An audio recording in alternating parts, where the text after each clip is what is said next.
everybody. Thank you for joining again tonight for another episode. And this episode of Within the Cauldron and Behind The the Witch's Witch's Veil. Veil is going to be about a paranormal team that is actually here in Iowa, which we are really excited because that is our home state. Um, so we are going to talk to spirits of Iowa Paranormal Society. And Dane is the lead investigator. And Dane, will you please introduce everybody to the audience? Hey guys, first of all, I want to say thank you for bringing us on. This is going to be a fabulous night, just meeting everyone, and hope you guys learn something cool. So I'm Dane, lead investigator. We have Kimberly and Ava, Linda and Stephanie. Those are my team members. Wonderful team members that do amazing, specialized things. Kimberly is the historian. Ava is the channeler. Linda is our medium, and Stephanie's the nurturer. And we also have our host, Nico. And then we got Miss Amy over here, which you guys don't see very much of because she's always hiding, it seems like. I'm just a busy woman, okay? She's a busy woman. Okay, so first of all, where are you guys actually located at? We are kind of spread out. So I'm located in the Des Moines area. And then Kimberly and Ava, Linda, they kind of grouped up in northeastern Iowa. And then you, Stephanie, are kind of in the Perry area, I guess. Yeah. Awesome. So, how long have you all been doing this as a team?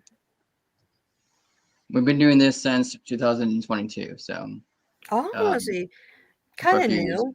Yeah. Awesome, great. Um, What what got you guys interested in? I know for me, I've always been interested in the paranormal since I've been a young child because I've always had experiences with the paranormal. So what got you guys interested in on this path? Okay. Very quick backstory. Basically, since I've been a kid, my first experience when I was 10 or 11 years old, I was at my grandma's house in eastern Iowa, coincidentally, actually. It was house was built in the 1860s, and I saw a full body shadow apparition. And it's like ever since that, it's like there has to be more. So I got more equipment, and eventually, hey, this is too much for one guy. So I just decided to make a team, and I guess everybody else on my team can tell their little backstory if you want. Whoever can start. I can start. Yeah. Just like you, I very young age, I had experiences. As early as 4. I knew things, and I don't know why I knew them. And I saw things, and I just had lots of experiences. I think my very, very first experience was seeing the tall, dark man with the super tall, dark man with a hat, which apparently a lot of people end up seeing. And as I got older, I figured out that I wasn't the only one that happened to see that when I was younger. And then that I just was always super, super intrigued with the paranormal, with Stephen King, I was just curious, and I had to silently be curious. I also identify as an eclectic witch as well. And so I had a lot of those things go on that just kind of naturally came to me. And yeah, we know how that goes in society. So Yeah. it was squashed pretty early. That's why we created Within the Cauldron, is to connect other people who are like mind and they have a safe space to go to talk about it. Yeah, I love that. It's very, very much needed. Yeah. Yes. And to connect other people that are like mine across the country and the world. So yeah. I've always had experiences myself. In fact, I had like a pretty serious fear of the dark. Like my parents told me, even when I was little, they had to go to counseling because it was so severe. Because I always thought I was known as having an overactive imagination. But stuff's always kind of continued, and I really love history, and I found it absolutely fascinating. You know, when you go into these experiences and get this information, you know, from the different, spirit boxes and stuff like that. And then you're able to line that up and deep dive into history to kind of tell the story for them. Awesome. It's like if the awesome. walls could tell the story. I love it. Oh, yeah. And Stephanie, I guess that leaves you to talk about yourself. It does. So I didn't have really any experiences. I lost a close loved one. I actually lost my mom at a very young age. And so I then was interested or open into what was really out there after we leave this earth. So I started to become open and just kind of exploring, I guess you can say, different perspectives. And it's kind of led me to this journey, and I'm very grateful. Wow, great. So, how many times a year do you guys go as a team on a paranormal? Do you guys go separately or do you guys go together all the time? Both. Both. Yep. Yeah, I say both. We try to aim for once a month. That's but not everybody has their own personal lives too, so that can be a challenge. But we try to aim for at least once a month. Wow, that's awesome. What was one of the most, I guess, scary ones you ever been on? Wow. Well, okay, that's funny. You asked about that. So that recently, we did a very recent investigation on a property that was known for just Native Americans and stuff. Very the energies. If you've ever faced Native American energy, it's very sacred. It's very hollow grounds. So we want to come with the angle. It's a very respectful angle, but Yeah. we're walking in the woods, and we heard a woman's shrill, and then I heard a man's voice, and then Ava heard. She was several feet ahead of me, and was it a man's voice that said, "Get out"? Yeah. She took off running, and I'm like, that's 101 what you don't do. And Yeah, exactly. but and then Dane's usually like, okay, let's keep going. It's fine, you guys, we've got this. And he's like, we're done. We're not going to do any more. We're going to go back and unwind. Like, that's it. Yeah. Well, Well, Yeah, nothing scares me except for that. Yeah.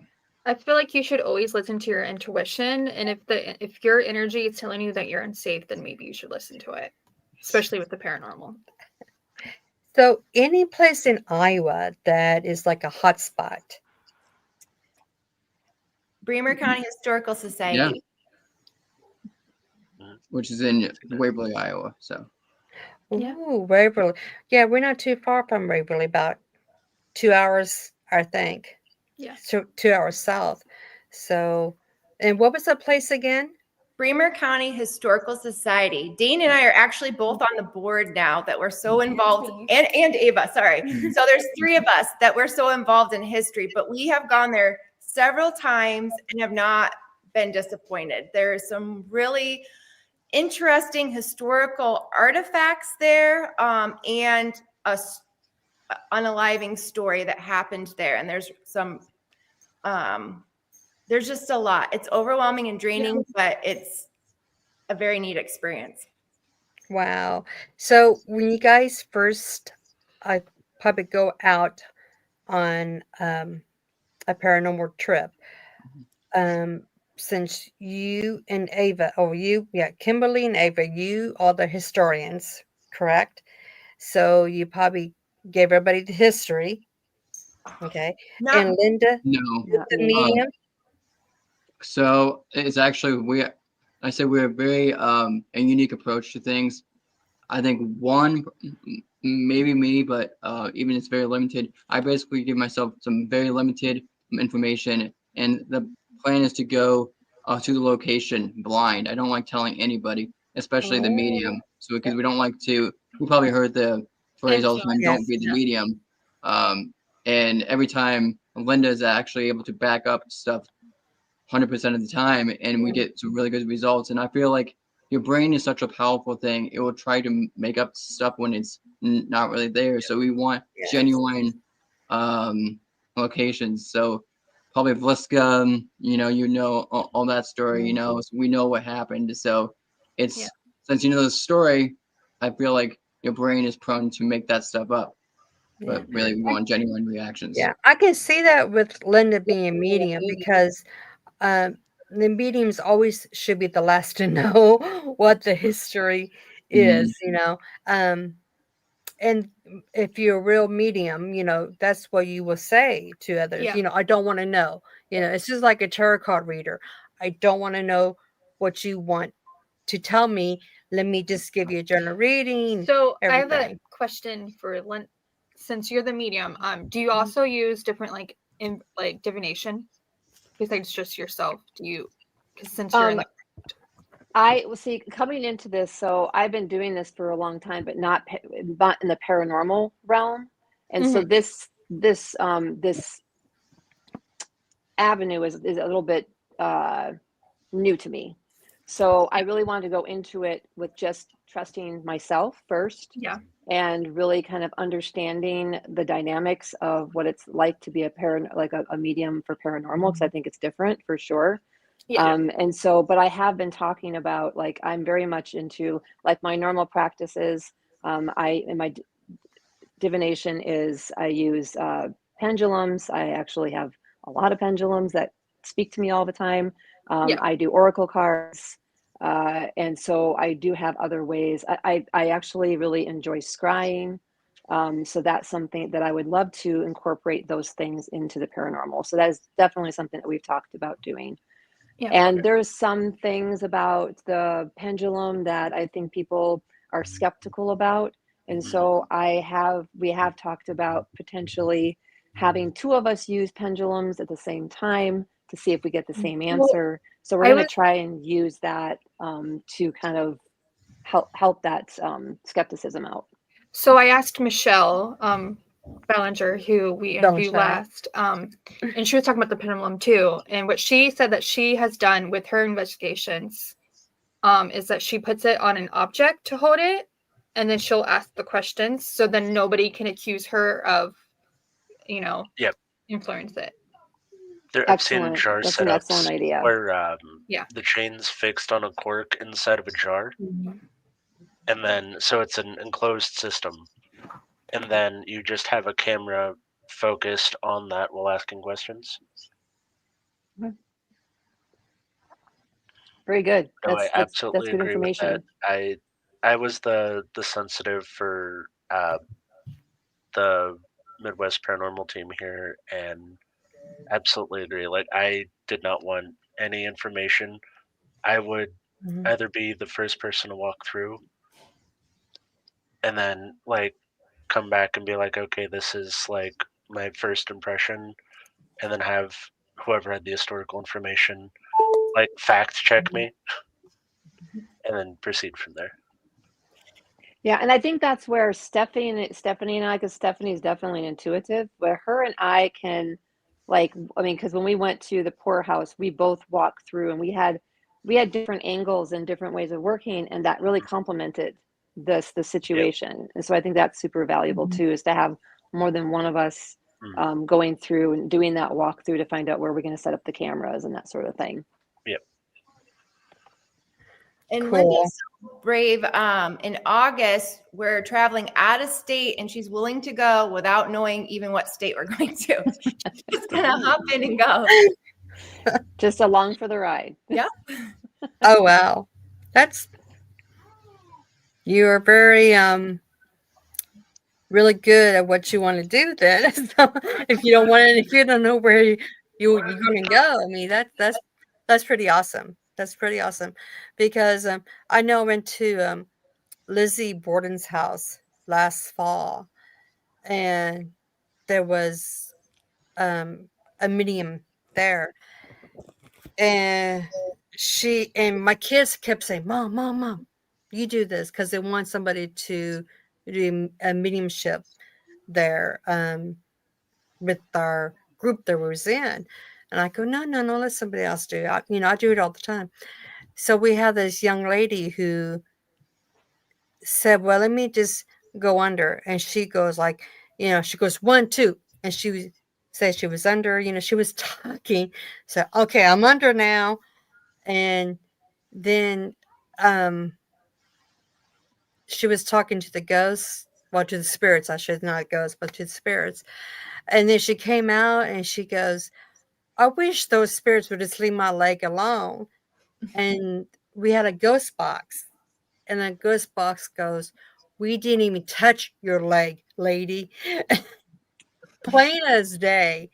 And everybody there is just like, you know, and I'm just sitting back. I'm not saying anything because I'm not going to be one of those persons that says, "Oh, I'm better than you" or anything like that. I'm just going to take it like it is. Because everybody that is a medium or anything does their own way. But yeah, the ghost was just. It was just so funny, just the way that ghost box came out. And with ghost boxes, sometimes you don't get a really clarity on the voice, but this voice was like so clear. I mean, it's like somebody was just talking to you, but it came through a ghost box. It was really amazing. But Yeah, and the spirits medium don't just like, yeah, they don't like to be accused of anything. yeah, That's for yeah, sure. and yeah, and the medium just she goes, oh, that spirit's just lying, and then on another ghost box, it's like, oh no, so it was really it was kind of funny in a way, but I kind of felt sorry for her too in a way. But I just kept my mouth shut because I'm not going to be that person. So Yeah. Yeah, I mean, I think as a medium, if you're not feeling it, you need to be honest and transparent yes, and Yeah. say, you know what, I'm not doing very well today. I'm not connecting.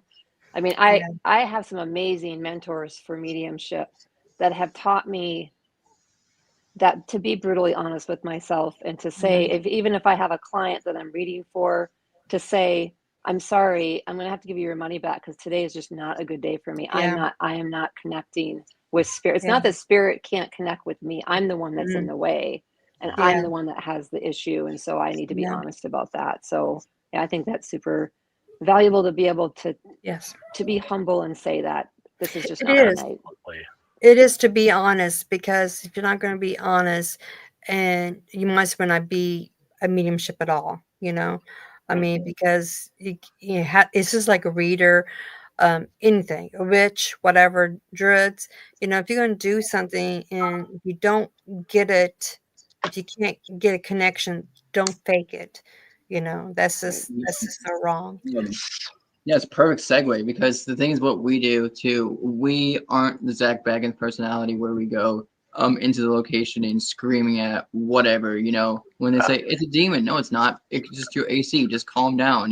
So we go in there with the angle of we want to debunk as much as we can. Mhm. And then these are why we have the science aspect. We have these tools and data is like, well, can it explain this? Maybe yes and no. But then we have like all these people that kind of help us, behind the scenes, like Linda and Stephanie. And then we have the history part. It's like a cauldron. It's just basically it's a melting pot. It's Mhm. everything is and there it works there for a reason. So we don't we don't always assume paranormal activity when there's none. Yep. And you're not trying to fearmonger people into Exactly. Fear believing is that that's how there's a malicious spirit when yes. it's either like an echo of the house or like a harmless ghost that people see occasionally. That Mhm. I think that's my biggest complaint. Um, consuming like other paranormal media is the demonization of the spirits, and Yeah. especially somebody who's also a witch and sensitive. That Mhm. like and somebody who's done paranormal investigation. Like I personally have so infrequently come across not only a malicious spirits, like truly malicious spirits.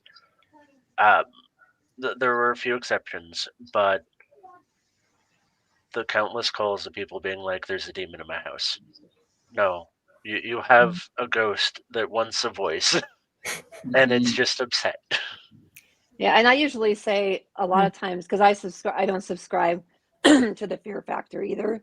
Excuse me. And I just I think that is where we can get into trouble with some of this stuff and sensationalize it.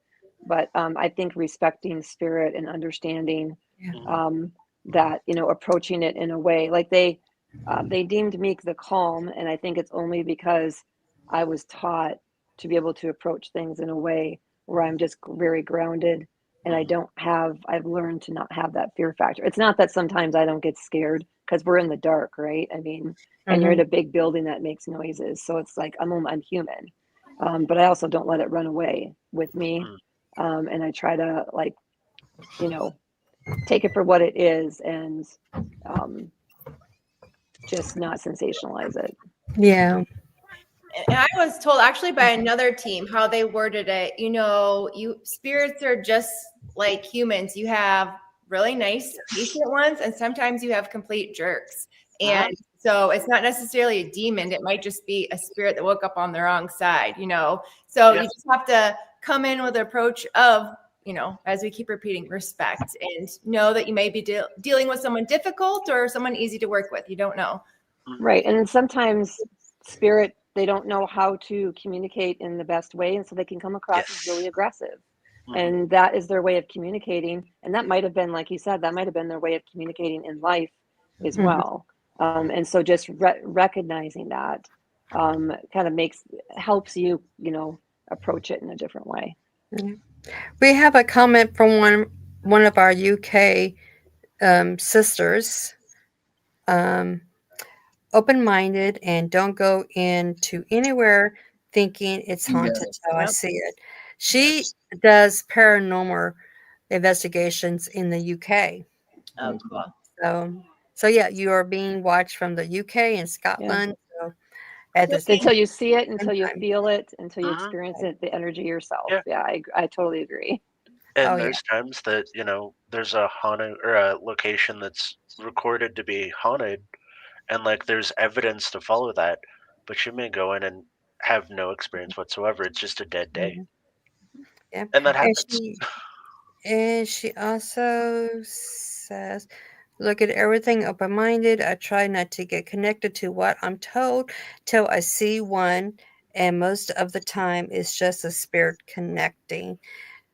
As she continues, as it's hard for them. So it takes a lot of energy for spirit to try to connect in that way. Yeah. It takes a lot of energy. I did a spirit box session with the Edwardian period spirit, and my favorite thing is she was extremely rude to me the entire time, and she called me a waif, which is Edwardian slang for like a homeless person, like an unkempt homeless person. And I was just like, it came through the spirit box, and I was just looking at it like, you rude little child.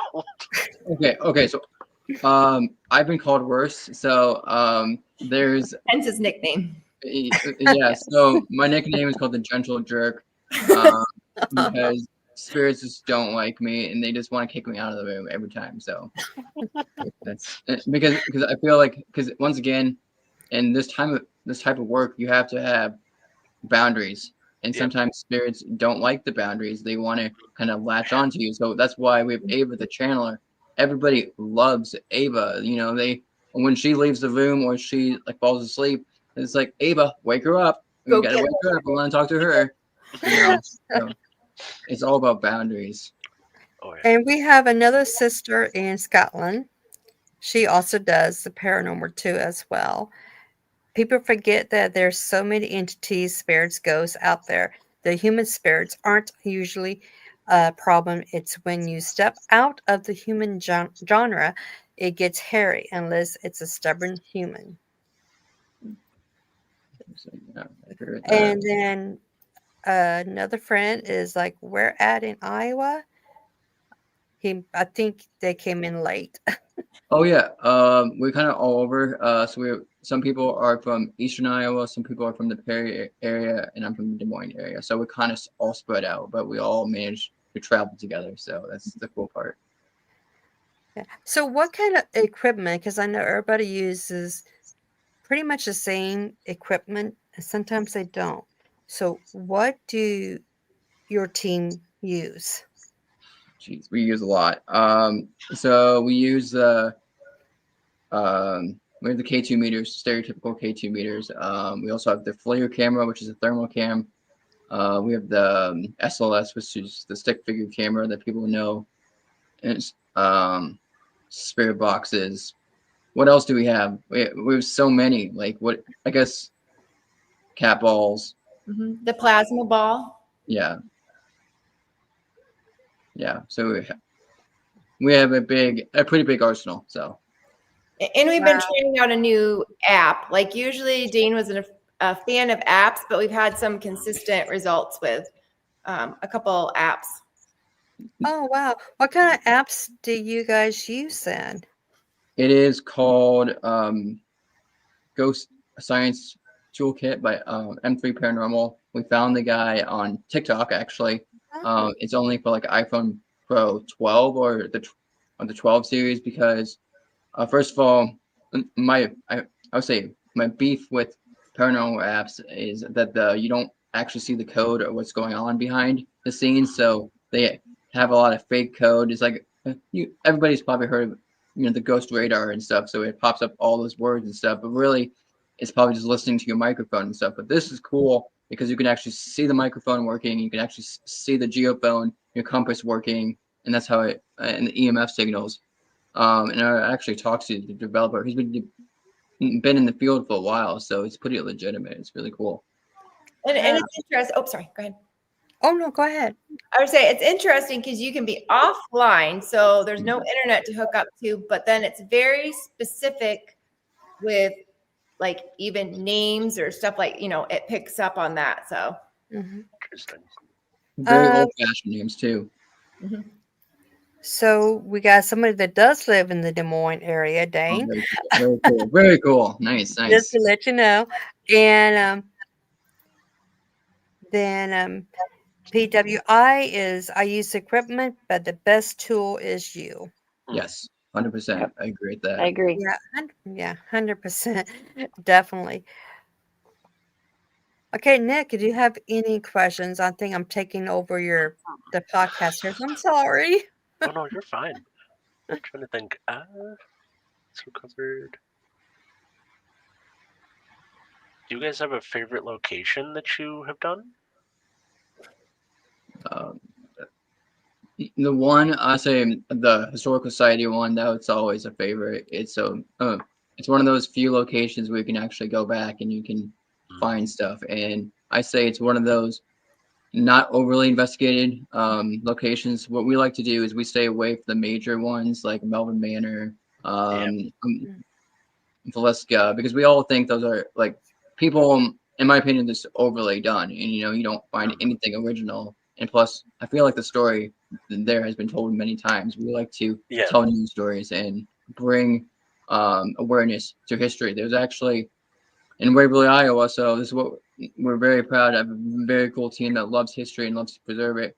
There was actually a pioneer cemetery that we're actually in the process of saving. We got the state archaeologists of Iowa to come and actually say yes, there were actually burial like plots here. So, and the city was going to bulldoze it, and we managed to save it. So, Yeah, and that was interesting because we all individually, between Dane and Kimberly and Ava and I, we all individually were connected to that space. It's not far from my house, and I would always go up there and I would meditate. And I did. There were spirits there that I connected with. So I already had a connection with the spirits there before I even knew that they were interested in that space. So then we all kind of came together and then worked together to make sure that we were able to save that space because they were either the city was either going to contemplating selling it or they were going to build something on it or do something with it that wasn't what it was connected to. So We had a similar thing happen here. Unfortunately, I found out about 30 years later, but the part of I live here in Omaha, and the part of Omaha that I live in has two cemeteries that were recorded to have been in the area, but the developers bought housing, bulldozed, took the graves out. And so from the Folklore Society, they're still looking for 2 whole cemeteries here Wow. that they're just under somebody's houses, which is fascinating, but also absolutely horrifying. Yeah, As like right. somebody who is in the paranormal, like witchcraft, anything like that, where it's just like there's like acres of spirits that are unrested somewhere in my area, um, which is really upsetting, but also like just like you guys, like I go down to the local folklore society and the historical societies, and it for our viewers, if you have a historical society or a folklore society, go visit them. They're cool as hell. Yes, support them because they need your help more than ever. Yes. And you will Yeah. find some of the weirdest and coolest things out about where you live. And the I found out that the house next to my grandparent-in-law's in the late 1800s was the house of a psychic medium who was back during the spiritualism age. And he ran a shop that was next door to their house for years. And when he passed away, he had specific requests that he wanted to be cremated and then sealed in his shoes and hung above the bar that is like down the block.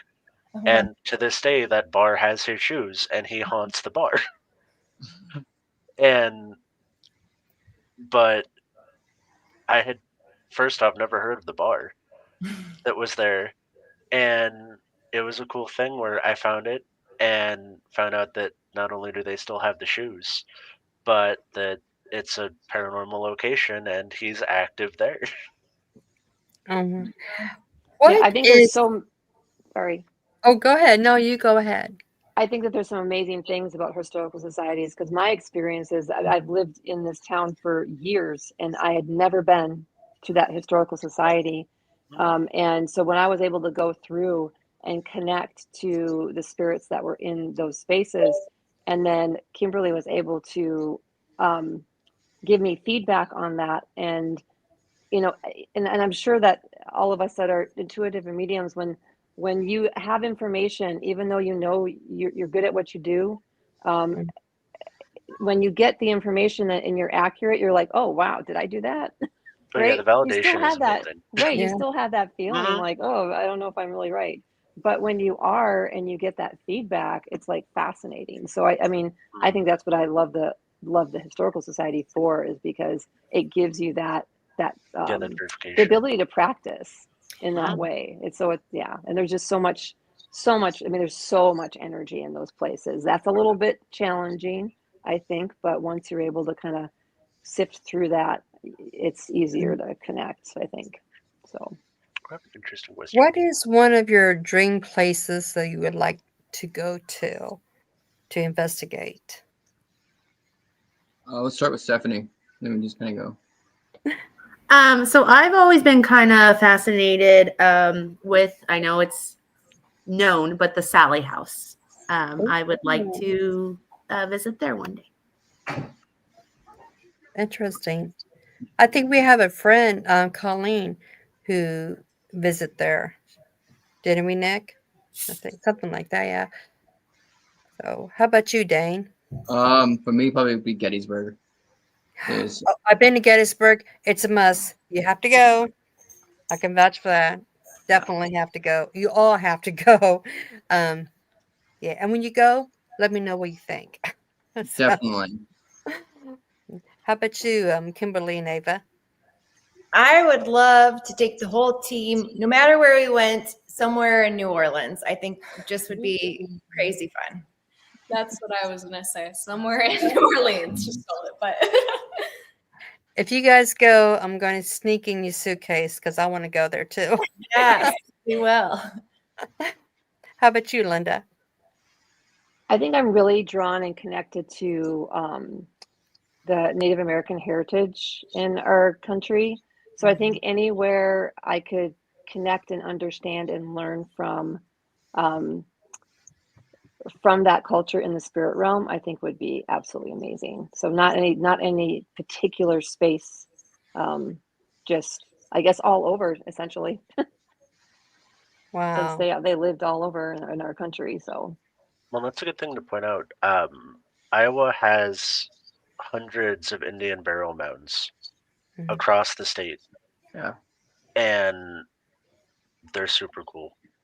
So Yeah. I've even one of our family, the cemeteries that my grandma used to take us to, we had family buried at, had an Indian burial mound that they built a cemetery over around, which was interesting.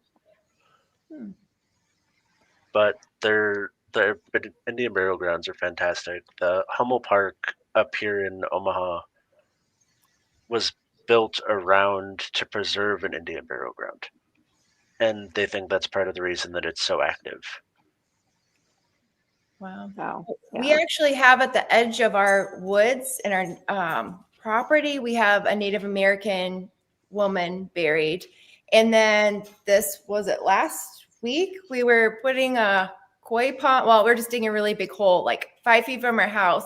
And we started discovering Native American artifacts. So we're not touching it for now, because if it is also a burial mound, because we've been learning in the history Mhm. that on the knoll, the hill, which we're kind of a part of, is known burial mound. So we're just like paused.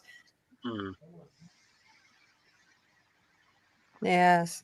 Um, yeah, in Iowa, we have an Indian graves ground, burial ground, probably right across the street where we live at on the farm. And I remember my grandpa always said, "Do not walk across those graves or anything," And I never Mm. did. I have respect and everything. Um, It's sacred. I so know effigy mounds too, right? That yeah, eastern, that whatever boundary that is fascinating. yeah, If you have not been to effigy mounds, 100% recommend that place. Really cool. oh And I have an yeah, interesting oh yeah. question. What do you guys do as far as personal protections before you go to paranormal investigations? Do you do them? Do you not do them?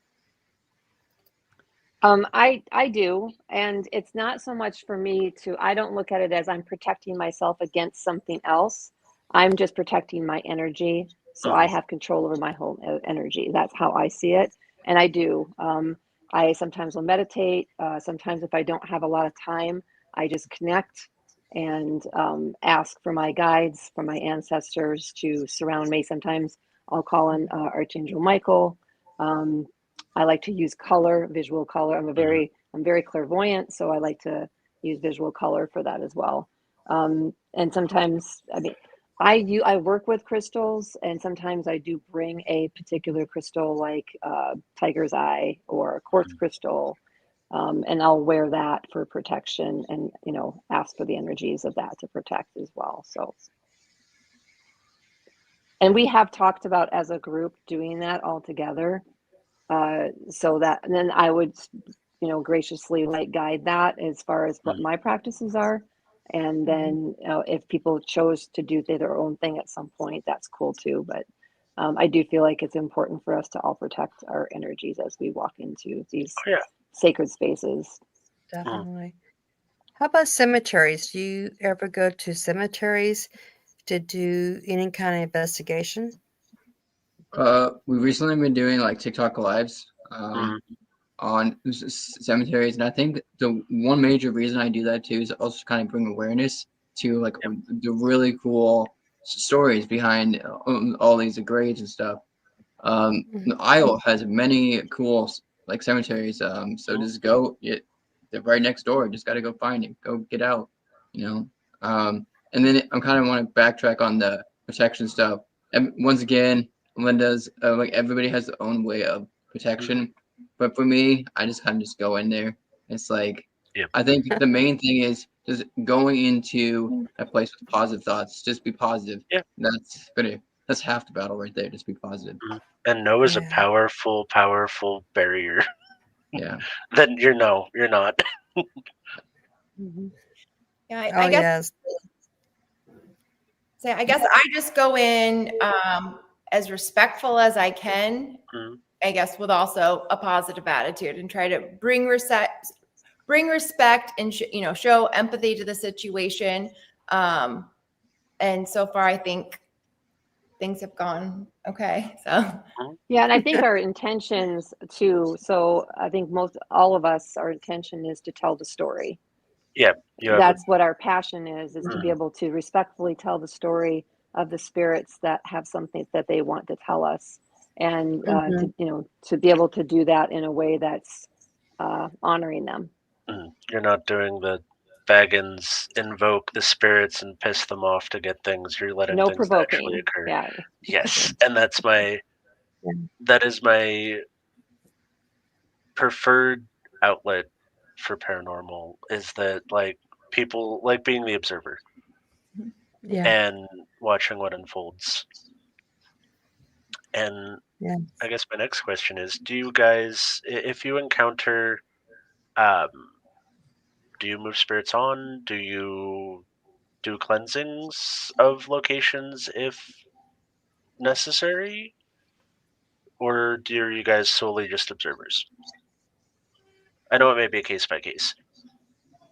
Yeah, cleansing, yes. I personally don't subscribe to passing spirits on. I feel that spirits are way more powerful than we are on this earth, and so I don't typically subscribe to that. But I do definitely feel like cleansing spaces from stagnant and heavy energies can be valuable. I don't feel like it's cleansing spaces from spirit in general, but I think those heavy stagnant energies can cause a lot of things to happen, and Yeah. that it could be valuable in those spaces. If the people that frequent those spaces if that's cool with them, it's not something I would do without permission. Mhm. Yep. And I would actually have conversation with spirit and let them know what I was doing Mhm. and why I was doing it. So I'm That very is much about being verbal with yes, the spirit to let them know what's happening. absolutely. Yeah. Yeah. That's one thing I think a lot of people don't understand, is that the we're dealing with the disembodied dead. They have personalities. They have consciousness most of the time, unless it's just like something stuck in the walls as a recording. But most of the time, Mhm. like it's a spirit that can be like conversed with and reasoned with. It's not just a unsentient blob throwing things across your house or whatnot. we've had one spirit that we've worked with actually multiple times. And the first time we communicated with him, he was very angry. And we know his history, that he was put himself in a bad situation. It did not end well for him. And he was so angry. We were there, and really upset. Well, we've talked to him a couple times now. And this last time, it was almost like the stages of grief. He opened up a little bit more, and the person that went under was like sobbing and feeling all of that, and he was sorry and filled with this regret, and it's just interesting. And it was rewarding to talk to him and explain that the past has moved on, and you don't have to hold on to this. So I don't know, it's just interesting that they're Mhm. still very Mhm. human like. Yeah. Now, can anybody join you? I mean, do you ever invite outsiders to come in and go on investigations with you, or that's a no?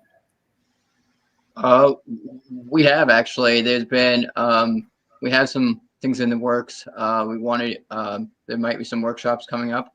Um, I know we got invited to the Blue Ribbon Iowa State Fair, so we were kind of paired up with them. We're going to be doing a workshop at the Port Farm in Waverly, so I hope to see some of you guys there. And then we do have a couple workshops coming up, so in the works. It's very exciting. So I love that. And we just actually, was it a month ago or 2 months ago? We met with another team that came from Texas, and we went to a location near Des Moines, and then they had so much fun, so they came up to Waverly, and we did another location in 1 week. So it's fun trying new people and new things. So we're open to it. His Oh, background too. wow. His background is pretty darn cool too. Yeah. He was an reptile wrangler for Better Call Saul, and he also did a Stranger Things episodes. And it's a very cool guy. He's very down to earth guy. But we actually had a very unique angle from him. He brought in his canine investigator, so he had a GoPro attached to the dog and stuff. And it's very quite interesting to see a night and day difference between the two locations with the dog. The dog was pretty happy on the first investigation, but then at the historical society, it was the switch completely turned off. It's like very like scared, frightened, like wanted to kind of get out. It was very interesting. I have a couple That's really cool. comments here. Here you go, Nick. Whoop. Drew says here in the UK, Okay. especially old castles, Think I'm there's froze. spirits that are old, and they're looking for a way to cross. My guides have walked many through the light. And definitely, I mean, crossing spirits over isn't, I guess, a calling for everybody, and not every team will do it. Like I said, some are there merely to observe, some invoke, and some are there out of like a conscious to help the spirits involved. And it kind of depends on what your intentions are and like where your if you're spiritual, like where your practice comes from. Absolutely. And I absolutely don't I personally don't subscribe to it. So I definitely don't judge anybody else that has a different way of doing things. Because like you said, I believe we all have different ways of approaching the situation. We have different jobs to do essentially. So so yeah, I don't look down upon anybody that does it differently, and I respect everybody in their craft and what they are being driven and drawn to do. Oh, Yeah, For what sure. PWI is saying, I kind of want to, Yeah. first of all, 100% agree. But I'm saying that we can encourage, but we never force spirits to, like, we're kind of like, hey, here's a direction. If you want to go that way, cool. If you don't, we're never going to force it, you know? Just kind of do it in a passing thing. It's very passive, Yeah. not aggressive. I do like to ask the question, why do you hang out here? Like, you know, what is it that's keeping you here? To see if I get answers from that. Sometimes that Yeah. helps, because I do understand that there are earthbound spirits Yeah. as well. So, Oh yeah, they all have their own agenda. yep, they They do. can be some very interesting ones too. Aaron Duff here says, "What do you guys feel about soul families?" I love the concept. So a soul family is essentially a belief of the afterlife, or well, through reincarnation, I guess, that a group of souls kind of travel together through existence. At least from my understanding, I like the sentiment, but my personal cosmology doesn't necessarily align with that.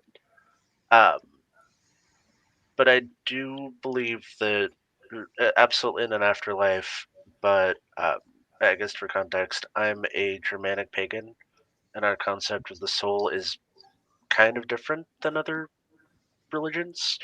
We believe the soul has 7 parts. So one part follows the family line, one moves on to the afterlife, one returns to the earth, and then there may be a portion that is stuck where somebody's passed if something traumatic has happened, or that may come back to visit. But everybody, because cosmology is different. That's fascinating. That's a fascinating concept. So I'm an Akashic practitioner, Akashic Records practitioner, and I just feel like I just got this vibe like I need to figure out how that fits into Akashic Records. It So lines up very, very well. yeah, So very there's interesting. a portion of the spirit that reincarnates in like the family line.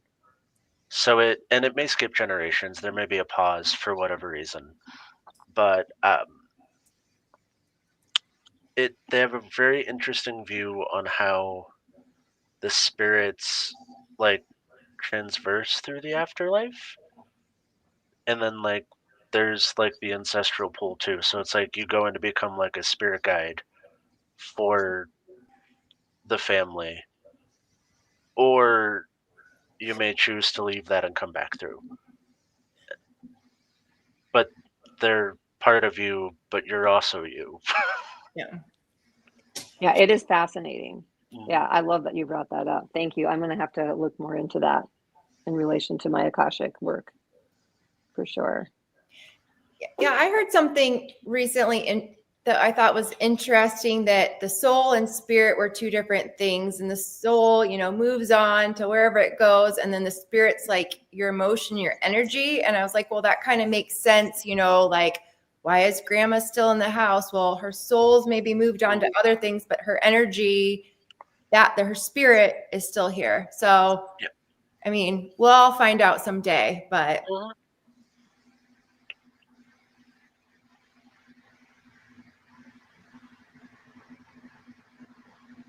Most definitely. I think I'm froze up here. No, you're not.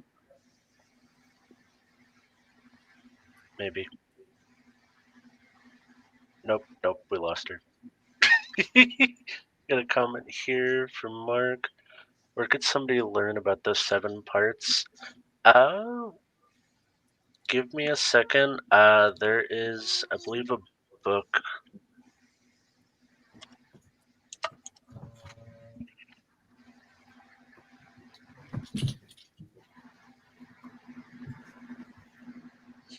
We do have a comment by PWI. I'm gifted, so I do not at all can go. I don't force, and I don't do it in a public place. I say you want help, come out of the building and away from place due to other energies. Can't see the comments, but that's what she said. And so, with your investigations, do you kind of keep like a journal on your investigations? I guess our version of journal is all investigations are on YouTube. That's how we kind of document when we go through the investigations. We edit them together. We get the most convincing, I guess, the most convincing part, because to be honest, a lot of people think it's you see what's very relatable to TV, but there's a lot of sitting around. There's not like screaming at the ghosts, "Oh, get out of here!" Whatever. It's I think what would you say the most? Because what occurs on an investigation the most, Stephanie, or anybody? Like what's the majority of it? Sitting around, or you know? I'd say sitting around and trying to explore the different technology we've brought to see what kind of responses we get. But one room you think, oh, it's gonna have so much energy, and you go in there and you bring everything in there, and there's nothing. Or you leave something in there and you go to another room, and then you hear it going off like 20 times because now they're back in there and messing around with things. So it's a lot of, I guess, just kind of figuring out where the activity is or what they respond to. So different approaches, definitely. And then, yeah, a lot of crickets sometimes. Mhm. And you post, it's a lot of, we got it. Wow. So what's your next? Next I said, investigation. what is your next investigation? Yeah. We are going Yes. another location in Waverly next month. It's a poor farm. So there's a lot of crazy stuff. We've been there before, but we're meeting with another team. The first time we went was actually when Iowa had those. Was it last year with the Northern Lights? Yep. So that big flare, it was really cool. um, Hmm. experiences, a lot of activity during that time. But when we came home, all of our files were corrupted. So even our phones, like from TikTok lives and stuff. Yeah. So it was very frustrating. So we Oh. got a lot of cool stuff, but unfortunately we couldn't show it to you guys because this And got this corrupted. time we're not sleeping in the building because the last time we slept in the building, we had people hovering over us in the middle of the night. We Well, heard things. We except heard I that might there's a be. girl I don't that, know about you guys, but I might be. I bet.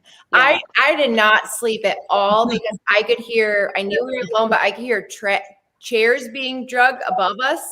And then it was Dane and was it Troy and Yeah. Dane was going under with the headphones and stuff like that. And Ava was sleeping and she sat up and started talking to him in her sleep while he's under and she's yapping. I'm like, okay, she's not consenting to this. We gotta stop. So no, I will sleep outside in a tent this next time for sure. And to mention, there was Oh, and there was rats. Yeah, we call Oh, wow. motion cameras, big chunky ones. they're super cute though. Yes. Down in the basement. I remember that. Yeah. Oh, wow. Wow. Speaking to you guys, it's really has been exciting, and especially since you are so close by. I mean, I know you around the area, but that's really awesome. Because I know we do have a couple of teams in Iowa that it's just not really out there as much. I don't think they're kind of slowing down or anything because I guess it's a hobby that you have to have the passion for, I would say, you know. But one question for me is I just really want to know, who do you like the best on the paranormal scene? I mean, there's ghost hunters, ghost adventures, portals of hell. I mean, there's a whole bunch out there. What Um, is your favorite show? my You one can is bias. the Holzer Files. I'm not sure if you. That's the way that they approach. I'm not sure for people that aren't familiar with the Holzer Files. It's based on the ghost hunter Hans Holzer. He's like the first American ghost hunter, but without all these fancy gadgets and stuff. Basically had a microphone and a transmedium. The people that don't know what a transmedium is, basically they could touch, feel everything through what the spirit is saying. But the cool thing is for the Holzer Files is they actually have the medium talk. They have it actually on the tape, I guess, and then they are actually compared the new medium versus the old medium and see if any of those stories kind of collaborate. And if they do, they kind of explore it more. It's really cool. It's a really cool way to do it. Cool. Anybody else? I would agree with Dane. That would probably be. I just really like their approach and their level of respect, and just the twist of how they're doing it is just fascinating to me. You know, I actually How like about you, Stephanie? the Dead Files with Amy Allen. I like Yeah. them going in quote blind and then doing the history on it. That kind of reminds me a little bit of what we do. So yeah. And that leaves you, Kimberly and Ava. I like both of them. I Okay. can agree. I've watched most of the Dead Files, but I like the. I mean, it's probably a tie for me personally. They're both great. I would say honestly about same. I really like Dead Files though, so it's a little wishy-washy, but That is one of my favorite. I actually went outside the box. I always do that.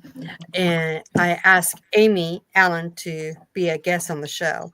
So I haven't had no response yet. So never give me know. some good mojo there. Maybe we can have her on the show. If we do, I invite you all back so you can help me interview her. So yeah, so Awesome. let's manifest it. Yes. But it's been awesome. We do paranormal once a month for just talking. Anytime you guys want to come on, share your experience or anything, let us know. We'd be happy to have you back. Have anybody else that you know of to come back and just talk for an hour on the unknown, because it's really popular, and a lot of people just likes to know what the unknown is.